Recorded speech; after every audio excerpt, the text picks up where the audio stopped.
What's going on, everyone? Mulligan here, and welcome to a bit of a different video. We'll be talking about the power cards we currently have available in Eternal and what decks you will typically want to play them in. This video will be aimed towards newer players, but hopefully more advanced players will get something out of this as well. The idea for this actually came about while I was streaming on Twitch a few weeks back, and one of my viewers wanted me to go over the power cards. So I reviewed them live and realized this would be a good idea for a YouTube video. But instead of just throwing up the live footage from the stream, I thought it'd be better to wait a bit to gather some more thoughts on these and put something together more suited for YouTube in a format that's most of you have become familiar with. So here you go. Let's jump in. So first off, let's talk about the seats. The seats are by far the easiest ones to cover. 4 copies of these are a staple in every 2-faction deck without question. I would even argue that you always run 4 copies of all the seats you have access to in every 3-faction deck as well, so that means 12 seats. No multi-faction deck typically leaves home without these because you're always going to be playing some amount of basic sigils. Now that the Dusk Road is out and we have access to Waystones, there is a possible world where a deck of 3 factions or more could have their power base made up of entirely non-basic power, meaning 0 sigils. But then you're missing out on nearly all the cards that help fix your influence in this game, the biggest example being Seek Power. You really can't go wrong with these, so it's best to run them. Every deck has done so up until this point. Next, let's talk about the banners. So 4 copies of these are always found in 2-faction decks regardless of the archetype. 3-faction decks also use banners, but because those same decks also run 12 total copies of the seats for each of their factions, you will usually see most 3-faction decks run 1 or 2 copies of their respective banners. However, since the Dusk Road gave us crests, which we'll be talking about towards the end, there are some 3-faction control decks that have completely replaced the banners they were running for their specific faction with the crests of the same faction.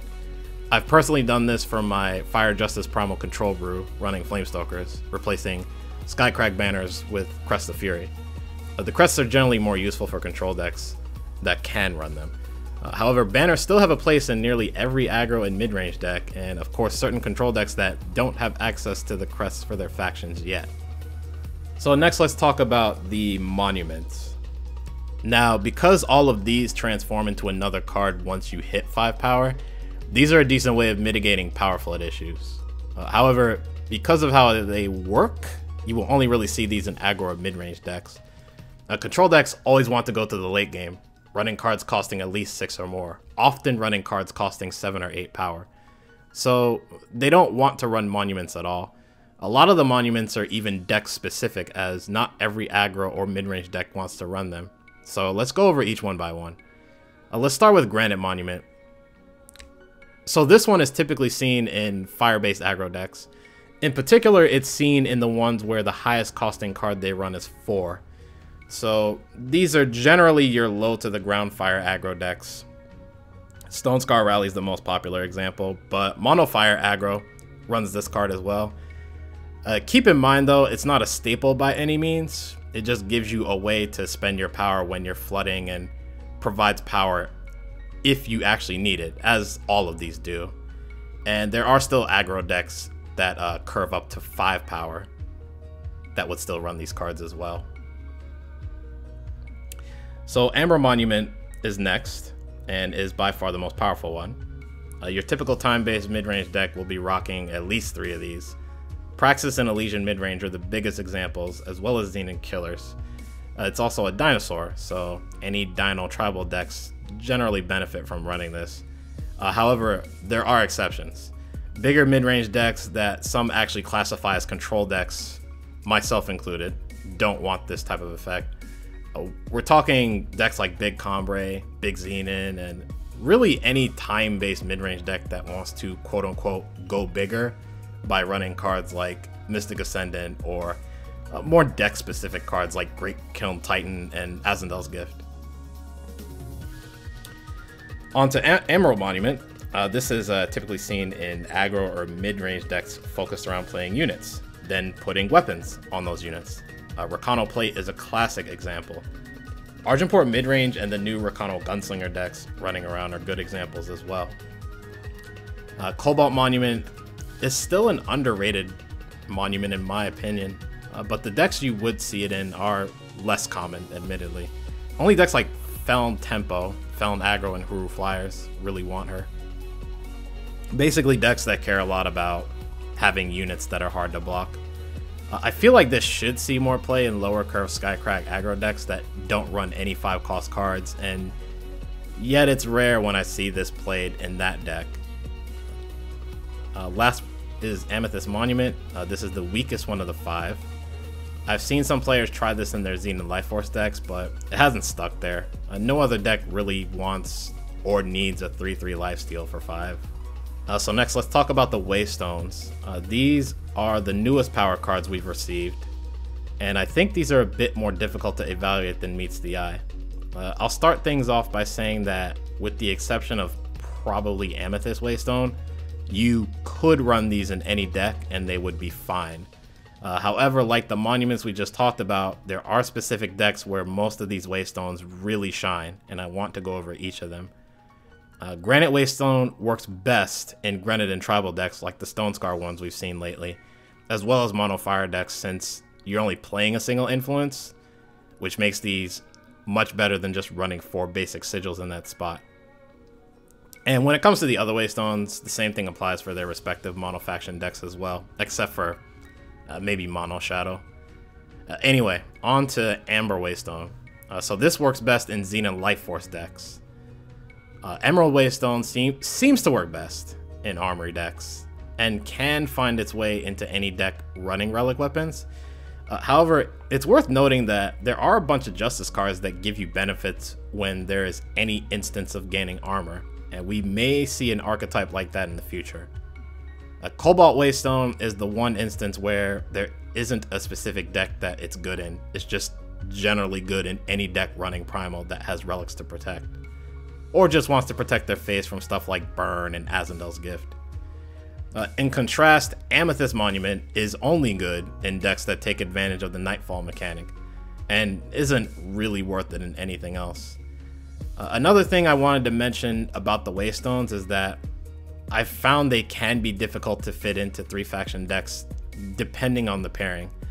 If you're running Time, it's a little easier, but if you're not, things can get tricky with how many Waystones you want to run if you're playing stuff like Seek Power to fix your power base, since you still need to run basic sigils for those. The Waystones aren't basic sigils, so things like Seek Power, the Favors, and Find the Way can't fetch them out of your deck. Next, let's talk about the Crests. These are the most difficult to evaluate, mainly because, along with the Waystones, they are the newest power cards we've received. They're generally found in control decks because of the Scout ability. Control decks naturally don't have much to do in the early game to need undepleted power anyway, and because of that, these allow control decks to filter out their draws in order to increase the chances of drawing a card they actually need on their turn. A perfect example is if you have a hand of mostly power, you're up against a rally deck and you need to top deck Lightning Storm. You can play a Crest for your power that turn to scout, and if your next draw was also power, you can put it on the bottom to try and get to that Lightning Storm quicker. Now, previously 3-faction control decks used banners in order to help balance out their power base. Crests have pretty much replaced banners for these decks that do have access to them. There are also slower 2-faction decks that will run these, especially if they have any really heavy influence requirements. A good example would be Feln Midrange and Control decks. Both will run Crest of Cunning to help power up their Champion of Cunning. Praxis midrange decks can also get away with running Crest of Impulse, since they typically start the game on turn 3 or 4. I was of the personal belief that you generally didn't want to run these in aggro decks. My reasoning for that was aggro decks are typically unit heavy and want to curve out with their threats in the first few turns as consistently as possible.